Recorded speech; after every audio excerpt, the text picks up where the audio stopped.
Our blood. You got our blood in you, boy.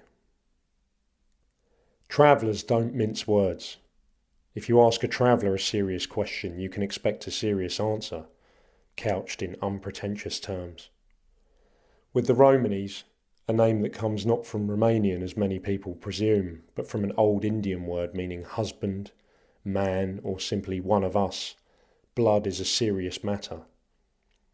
My Romani relatives rarely called themselves anything but travellers, though for them this word meant ethnic Romanis, and that meant a bond of culture, but also a bond of blood. Often the set phrases travellers use are translations of what would once have been said in the Romani language. English Romanis still speak odd fragments of it, an ancient Indian tongue that dwelt in haunted British forests and sodden vales. The language is not what it used to be, and what survives is treasured, bonding us together. But some things that used to be said survive now only in a translated form, akin to ghosts perhaps, or petrified wood.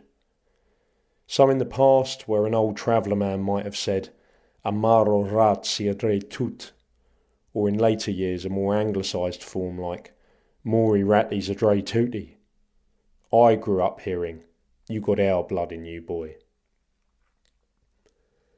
It was true and I was proud of it, but the statement also implied something else, that I had other blood in me as well. I was not a full-blood Romani gypsy, a 100% proper traveller. It is strange growing up in a culture that demands your allegiance whilst constantly reminding you that it doesn't quite think you worthy of its own. It can give you the sense that your blood whispers of an inbuilt shortcoming. I have learned to smile wryly at that voice, where it used to make me rage, but it hasn't gone away, the blood that whispers. Like the culture, it won't keep quiet. It does its own thing.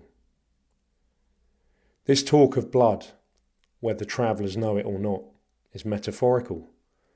A child does not have anyone's blood but its own. During pregnancy, the placenta supplies nutrients and oxygen to the fetus, but during this process the mother's blood does not mix with the unborn baby's. Blood mixing can occur during childbirth, but that is incidental. There is nothing built into the process of birth that gives a newborn baby its family's blood. An infant won't even necessarily have the same blood type as either of its parents. Each new life is a new life, including in its blood.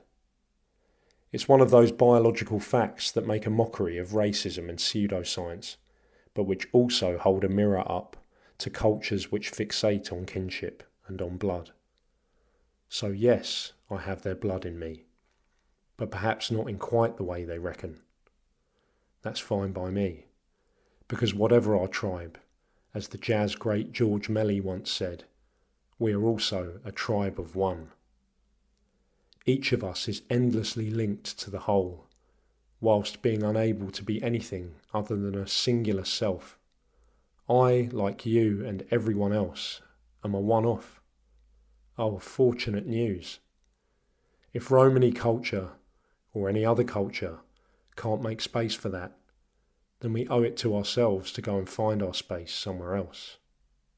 Jasame, demangas. Let us go then, if we must.